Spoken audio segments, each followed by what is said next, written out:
Hey everyone, want to display important metrics quickly in Looker Studio? In this video, I'll show you how to use scorecards step by step. First, open Looker Studio and open your existing report or create a new one. Make sure your data source is connected before adding a scorecard. Next, click Add a Chart and select Scorecard. Place it anywhere on your dashboard where you want to highlight key numbers.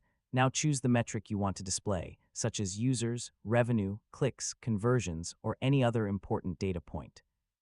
You can customize the scorecard style by changing the font, colors, labels, and comparison settings. This helps make your dashboard easier to read.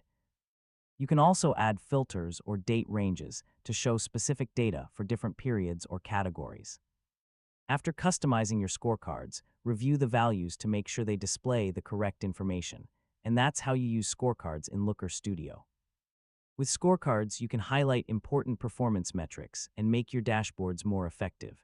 Thanks for watching, and don't forget to subscribe for more easy technology guides.